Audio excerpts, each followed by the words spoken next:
It's my great pleasure to have with us in Cape Town today Jörg Dietzel, who teaches at SMU in Singapore.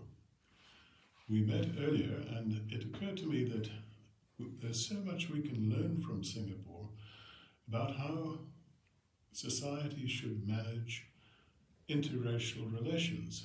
Singapore is a very multicultural society, and it is a very progressive and peaceful society. So I wanted to ask you, what's the secret? Can you please tell us a little bit, first of all, about the complexity of Singapore's population, about where people came from, how many people are there, and how they get along? Okay, so yeah, I've been in Singapore for the last 22 years, and originally from Germany, obviously, and I've been very privileged to live in a place like that, because it's a very unique place. Obviously, when you go back in history, there's this kind of saying that, you know, hundreds of years ago, Singapore was just a tiny island with a few Malays who were eating fish, surrounded by tigers who were eating Malays, because they had a very high tiger population in Singapore. The last one being shot in Raffles Hotel. So obviously when it became a trading port, so just over 200 years, Stamford Raffles arrived and thought this would be a good trading port. And decided to set up the land, divide up the land. Where would the merchants be along the river, because it makes it easier to load and unload the ships. And obviously that attracted a lot of people from everywhere, some Europeans, but a lot of people from China, who thought in this area, which they call Nanyang, the whole Malay area, there would be a good opportunity for them to settle and trade. And so there was a big influx of Chinese merchants, and to the effect that by the time the next century started, before the First World War, there was already a Chinese majority in the Crown Colony, which it was at the time. And people lived quite happily together. Everybody was at the time more or less fulfilling their roles. So the British were kind of running the country and organizing everything. Chinese were doing merchants. Some of them also worked as coolies, and the Malays were doing some labor work, but also had some of their own businesses. And the Indians, some of them were military, some of them worked in security, and to this day this is still something that we find a higher percentage of. So the kind of doorman, the security and all of that, they would be Indians in Singapore.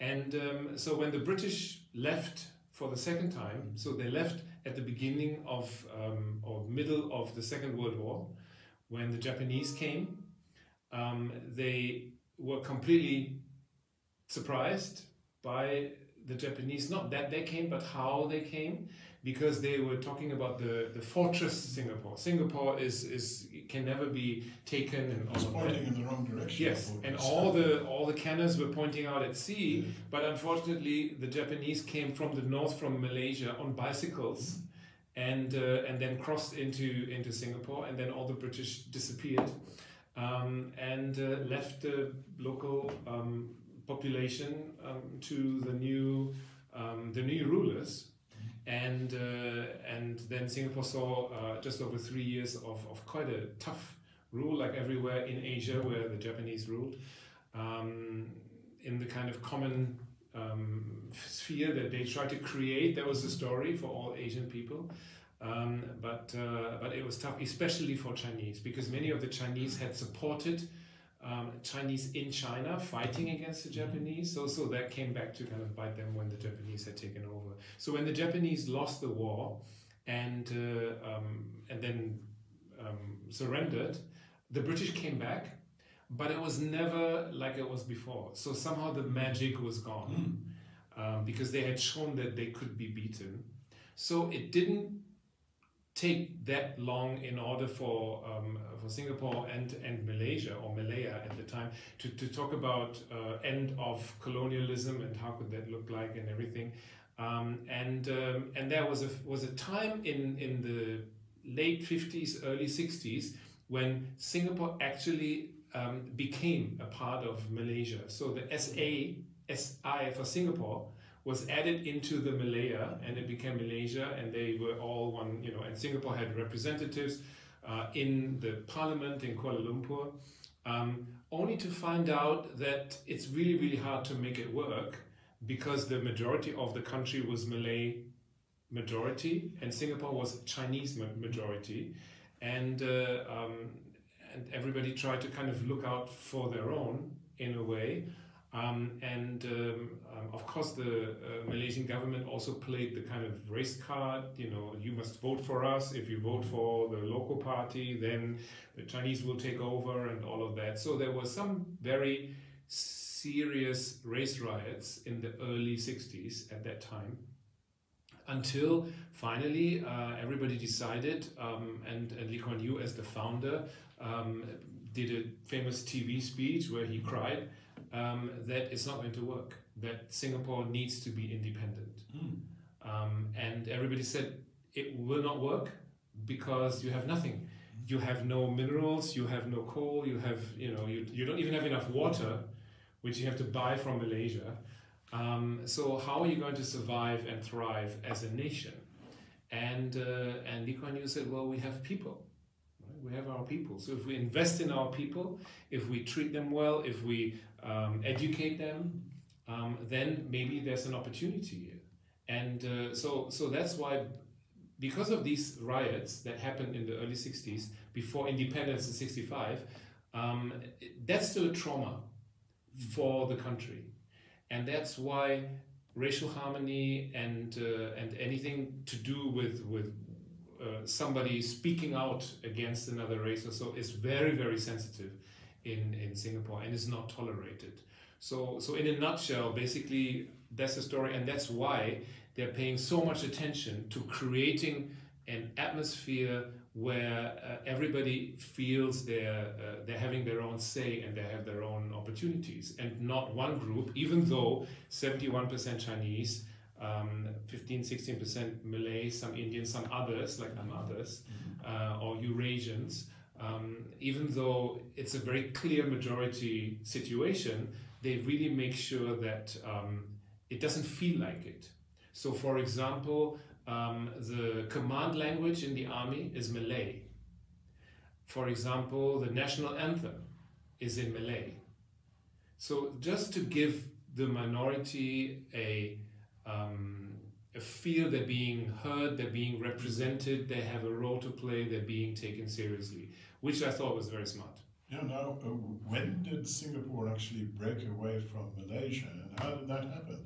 Was it done peacefully? Did the Malaysians just say, well, that's fantastic, goodbye? How did it happen? So it began in 1965, when in the years before, when it was won, there were a lot of discussions and a lot of disagreement between the kind of Singapore contingent that was in the Malaysia Parliament and the majority within that Parliament that tried to make it work, and they found out they cannot agree on common policies because the degree of autonomy was kind of limited, obviously, because it was just like a province. Therefore it was kind of difficult even for Lee Kuan Yew to go back and kind of sell the decisions from Kuala Lumpur in Singapore. Because Malaysia, as you may know, they've always supported their majority population group. Bhumiputra. Yeah. So even today, you start a company, you have to have Malay representation. It's easier to go to university and all of those things, which of course are very difficult to take and then also apply in a place where this is the minority. And so they tried, and there were lots of discussions, and other people got involved, and they had meetings in London, and in the end it was a peaceful agreement where they said it's not working. So I think Malaysia at the time was happy to be rid of the troublemakers in the south, and Singapore saw no other way than becoming independent and going out on their own. Okay, now what is the population breakdown? I think it's about 5 million people in Singapore now. It's about 5.7. 5.7, and then what percentage of Chinese, what percentage Indians and Malays? Yeah, so it's still just over 70% Chinese, followed by the Malays. That's the second biggest group, 15-16%. Smaller group, maybe 10% Indians, and then a few others, Eurasians, and the identity card says others. And for quota, sometimes there are quota for housing, for example. It's actually not a bad thing if you belong to others, because there's so much less competition to want to get this one apartment or whatever it is, right? So that's why, and this hasn't changed much. Singapore is very deliberate about immigration. They have set quotas for different countries. So obviously they've taken in a lot of mainland Chinese, but they're also made sure that you have people from India who come and want to work and live in Singapore. Some Europeans, but over time, the quotas have been reduced because, like everywhere else, the opposition, if they don't have many topics, they play the race card and say, oh, the foreigners, how about the foreigners? Are we having too many? And I think that worked for some Singaporeans who felt, yeah, it's a bit, we're growing too fast, even though we need people, we need talent. We need global talent to come. All the financial people, expats from Hong Kong, who are now, many of them moving into Singapore, now that the Hong Kong situation is a bit iffy. So the government is very careful. I have friends, they come from Germany, they come from other places. They've had their permanent residence rejected 5, 6, 7 times. So it's not as easy as it used to be, because they're extremely careful to keep some kind of balance. Okay, now what about language? What is the lingua franca? Are there official languages? And how do you deal with education and language? So English, for all intents and purposes, is the common language, even though officially it's English, Malay, Hindi, and Chinese, obviously. So all the signage would be in 4 languages. All the official documents would be in 4 languages. The announcements on the trains and the public transport would be in 4 languages. So that really helps for every group to find themselves. But for all intents and purposes, English is what most people are using, at least the younger generations. There may be still some grandparents who only speak a Chinese dialect, like Hakka or Hokkien or Teochew, but their grandchildren would not be able to converse. Everybody has to do their mother tongue, has to learn their mother tongue in school, but they just have to kind of pass, right? So some of them would be very good, depending on their home and what do they speak at home. Some of my students, even though they're ethnically Chinese, I ask them, how do you write that, or what does it mean? They say, I'm sorry, I cannot help you with that. And interestingly, as far as the main languages is concerned, Lee Kuan Yew was always very clear from the beginning to make sure that there are no dialects, because he felt that if the population is supposed to be successful and globally connected and everything, people need to speak Mandarin rather than all those different dialects. So to this day, radio programs, TV programs, if they're in Chinese, they're only in Mandarin. There's no Cantonese or no other program to make sure that the Chinese part of the population at least speaks Mandarin. And the same with the Indians with Hindi, although many of them may have spoken Tamil Yes. or Telugu. Or Yes. Yes. So it's a clear decision. You know, let's pick one. And then most of the time, this is why when people visit, I say it's Asia for beginners, because it's so easy. Everybody speaks English. You can get around. It's super safe. But as I mentioned, the government made very sure that there's a little bit of a dominance of Malay in some official areas. As I said, like the national anthem, Majulah Singapura. And the command language in the army and all of that, just to make sure that the minority doesn't feel too dominated by the majority. And how do they do the education in school? I mean, you don't have separate schools for people who are learning in Hindi or people who are learning in Mandarin? Are the classes given in Hindi to Indian kids, or how does that work? The language of school education is English.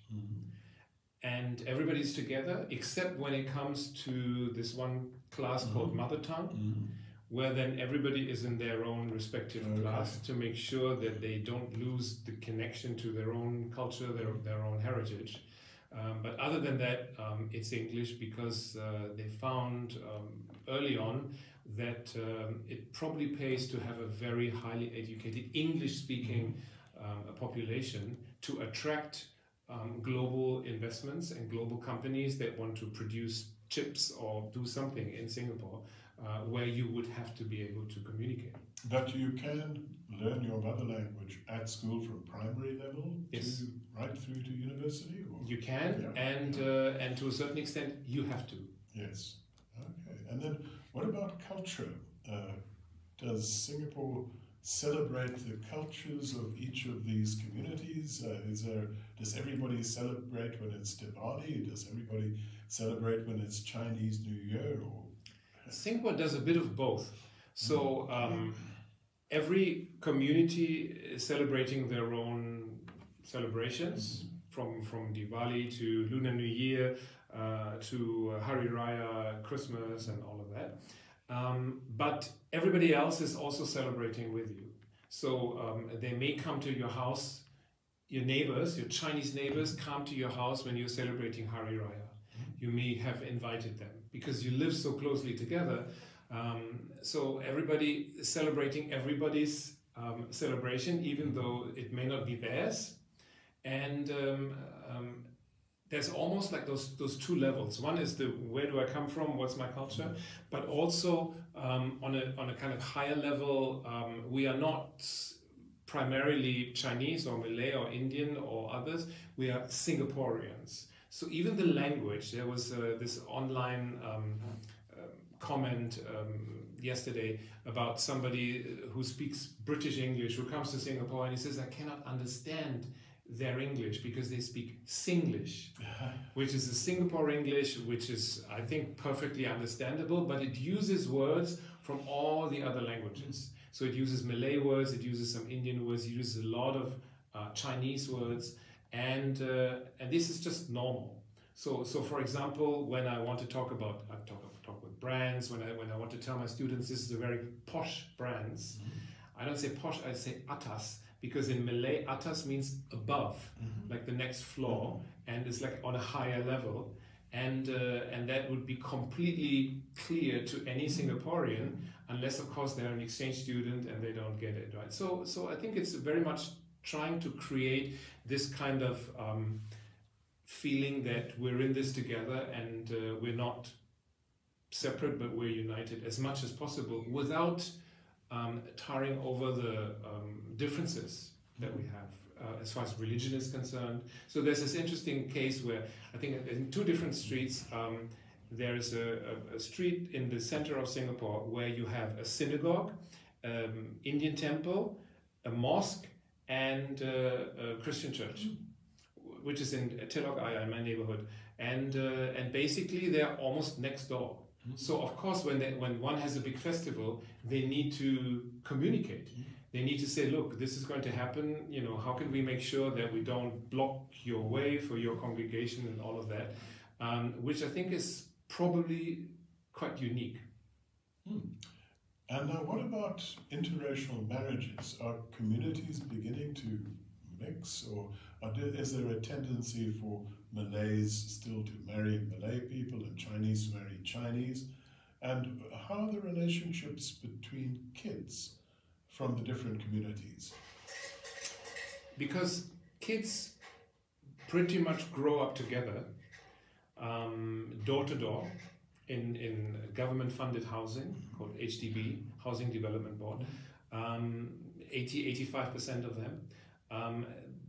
Because of that, there is a kind of very high knowledge of what makes the other person different, and what are they celebrating, and what does their food taste like, because they're literally next door. I remember I moved into government housing for some time, and on my floor, it was only four apartments. There was one very old Chinese couple, there was a Malay family, and there was an Indian family, and me. So a few days after I moved in, it was Chinese New Year. So I went to not just the Chinese family, but to everybody with my 2 oranges. And they were happy, and they came back and gave me theirs and all of that, even though, you know. So youth grow up together and learn about the others. And it's just a normal thing, because you play together, you go to school together, and it's a normal thing to have friends that come from a different background. That doesn't mean you have to marry them. Of course, there's still, I think culturally, a majority of people who marry within their own culture, because it's difficult. It's not impossible, but it's difficult to marry in somebody else's culture. And then what do you celebrate, and what do the parents say, and all of that. There may be some pressure saying, you know, find yourself a nice kind of Indian girl, or Malay, or Indian, or Chinese. But there is a big number, I don't know exactly how big, of mixed race marriages. And I think it's completely accepted. Nobody would frown at you or look at you funny if you walk hand in hand and your partner is from another background.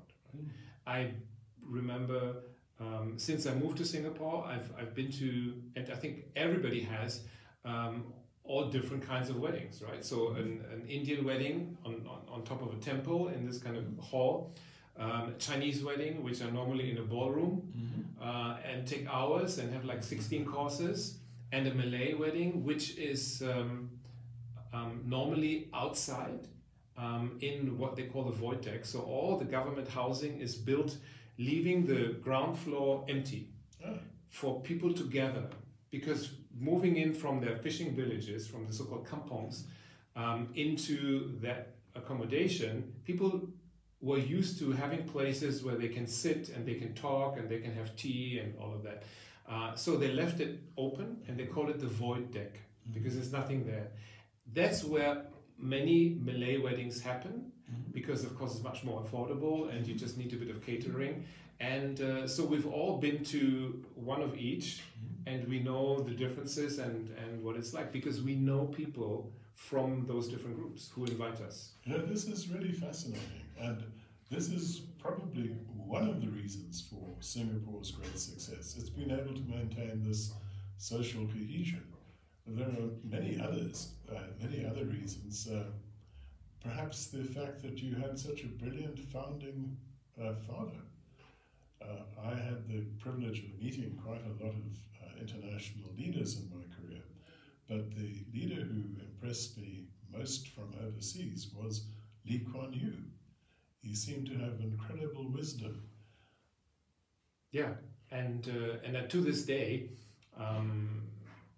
he's still the kind of the big man, the founder, just because of the force of his personality. And it's interesting when you look into his life story, because UK educated, lawyer, all of that, And but in order to be successful politically, he needed to find another way to fit back in. So the name went back to its Chinese origin, because he was called Harry before. He was Harry Lee as a lawyer in London. And he had to teach himself Mandarin and even more difficult Hokkien, because there was a lot of big part of the population who spoke that. In rallies, he had to speak to them in their own language, Malay, and that has been carried on by his son. There was another prime minister, but now he's the one, Lee Hsien Loong, in charge, and he's the one who does all his speeches in all the big languages that Singapore has. And when he does those kind of speeches on TV, or for some kind of, for the 50-year anniversary when his father died and all of that, he has this cup of water that he drinks after giving the message in one language, and then he continues in another language. So people say it's a magic cup, which enables you to change your language, right? But I think it's very important to give people face by speaking to them in their own language, and to be able to do that, even though it may not be your own personal culture. And then the system of law, I suppose that was inherited from the British. Yes. So that sort of also is a factor that binds people together. Very much so, to the effect that Singapore has become a bit of an arbitration hub in the region, because the courts have the reputation of being very fair. I think the opposition would disagree with that, but overall, I think it's still true that because of the education, because of the training and all of that, once in a while we still have a Queen's Counsel come in and play a role. So I think that helps, because it gives everybody the chance to go to the court and stand up and try to get justice for whatever they think they need, right? Of course, also the whole legal framework was inherited with all the kind of ups and downs. So the last big discussion that happened in Singapore was about a clause called 377A, which is criminalizing homosexual behavior, which comes from the British. The Indians had the same number. But the Indians did away with it some time ago, and Singapore took a long time because they said we're a conservative society and all of that, until I guess they felt it was no longer tenable. Especially also you want to win overseas talent and creative people. So it's a bit kind of last century to have a law like that on your books. So then the ruling party decided, okay, we're going to talk to all the churches, talk to everybody involved, and then we're going to, in one sweep, just abolish it, and they did. Oh, fantastic! Yeah.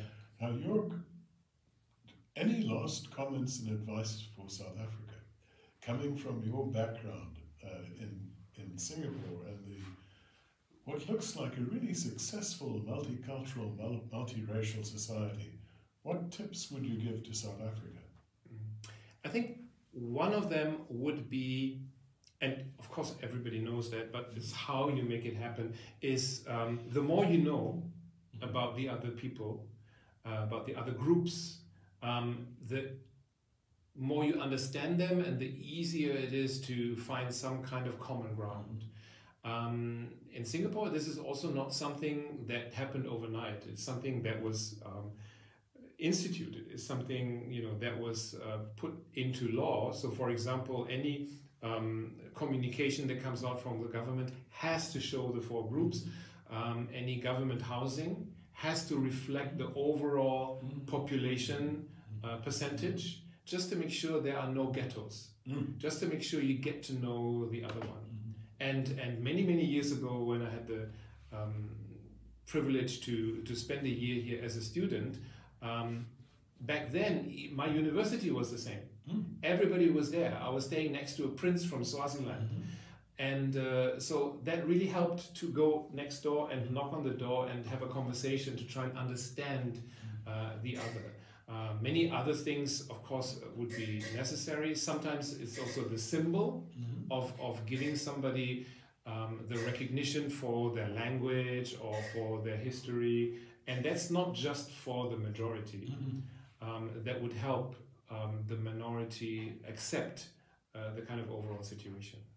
Jörg, thank you so much. This has been a real eye-opener for us in South Africa, and it's something that we would all like to emulate. Thank you. Thank you.